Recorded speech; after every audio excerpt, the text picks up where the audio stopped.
adalah teknik pengembangan sistem menggunakan bahasa grafis. Untuk mendokumentasikan dan menspesifikasikan sistem hanya ada 4 diagram yang dibahas dalam kelas ini, yaitu 1. Use case model terdiri dari 3 diagram. 2. Activity diagram. Use case model atau UCM merupakan diagram untuk menggambarkan sistem dalam bentuk grafik. UCM terdiri dari 3 diagram, yaitu use case diagram menggambarkan hubungan antara sistem dan aktor. Diagram ini menggunakan sistem elemen karena tidak masuk ke detail sistem. 2. Use case naratif. Use case naratif adalah uraian deskripsi dari use case diagram yang menjelaskan tentang proses yang terjadi, sehingga lebih mudah dipahami oleh pengguna UML. Elemen-elemennya ada asumsi, konstruksi, pemicu, proses dan dialog, destinasi, dan tentang evaluasi. Use case skenario. Skenario adalah diagram yang menggambarkan berbagai kemungkinan logika atau skenario yang dapat terjadi berdasarkan use case naratif.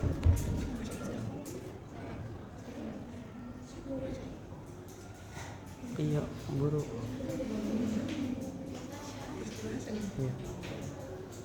Contoh use case naratif. Asumsi. Aktor mempunyai autorisi untuk melakukan pembelian barang. Precondition, stok barang di bawah atau sama dengan di luar minimum. Approve oleh kepala gudang pembelian. Use case Initiation. Pemeriksaan stok barang. Dialog ID barang, pemeriksaan stok barang, aktor melakukan pengajuan pembelian barang, menghubungi supplier, melakukan pembelian barang. Use case termination. Aktor membatalkan pembelian barang selesai dilakukan. Post condition, normal termination. Stok barang di gudang bertambah, adanya pengurangan bekas untuk pembelian tunai. Barang tetap. Ini apa itu UML? UML adalah teknik pengembangan sistem menggunakan bahasa grafis untuk mendokumentasikan dan menspesifikasikan sistem. Hanya ada 4 diagram yang dibahas di dalam pembahasan ini, yaitu use case model terdiri dari 3 diagram sama activity diagram.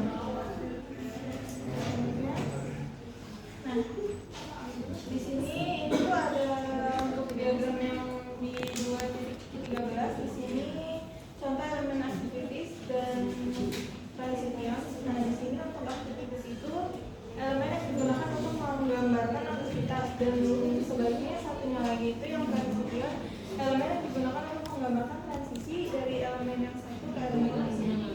Terus di sini ada contoh elemen transition. Nah, di sini itu elemen yang digunakan untuk percabangan logika. Elemen ini sering dijumpai pada format sama proses yang digunakan untuk menggambarkan sebuah algoritma. Kayak gini. Selanjutnya di sini ada Merge.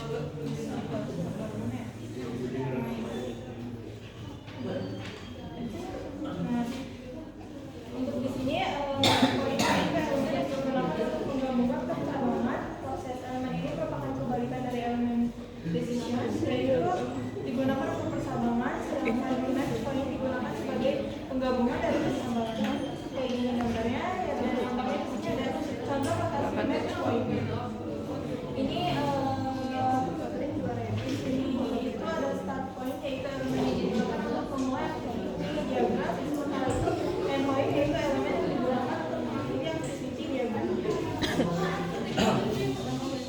Baik, selanjutnya ada gambar 2.17, yaitu contoh notasi konferensi. Misalnya ada garis ya, ada garis tebal. Garis tebal ini sebagai pemisah. Lalu ada panah yang satu itu di sebelah kiri garis, itu disebut alurnya. Lalu yang panah yang 3 di kanan garis itu disebut sebagai aktivitas yang sudah dipecah. Jadi notasi konferensi itu menunjukkan bahwa sebuah aktivitas itu bisa berjalan bersamaan atau paralel. Ya. Terus contohnya itu misalnya kayak konfirmasi pesanan. Sebuah sistem itu bisa namanya bikin menjalankan 2 aktivitas, yaitu mengirim notifikasi pada pelanggan dan juga sistem itu bisa mengkonfirmasi pembayaran. Enggak. Gambar 2019 ini contoh halaman streamline. Jadi ini tuh pembagian tanggung jawab antara aktor yang terlibat terhadap sistemnya. Streamline itu artinya apa? Streamline. Apa itu streamline? Pembagian. Yaitu contoh alat sinyal. Jadi suatu aktivitas itu harus menerima sinyal terlebih dahulu untuk melanjutkan ke aktivitas berikutnya. Contohnya tuh misalnya kita tuh mau pesan makanan. Nah, restoran itu belum masak, tapi ketika sistem menandakan sinyalnya itu ke restoran baru mulai masak. Jadi pemindahan aktivitas. Nah, ini ada contoh activity diagram.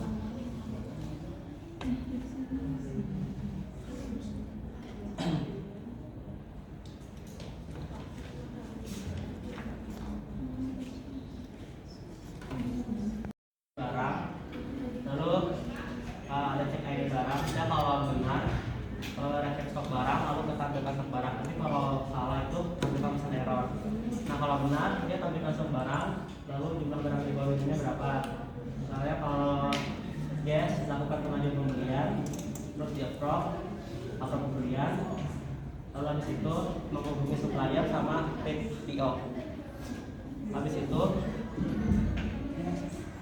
melakukan pembelian, kalau secara tunai mengurangi keuangan, tapi kalau secara kredit menambah utang. Habis itu kalau udah selesai update barang.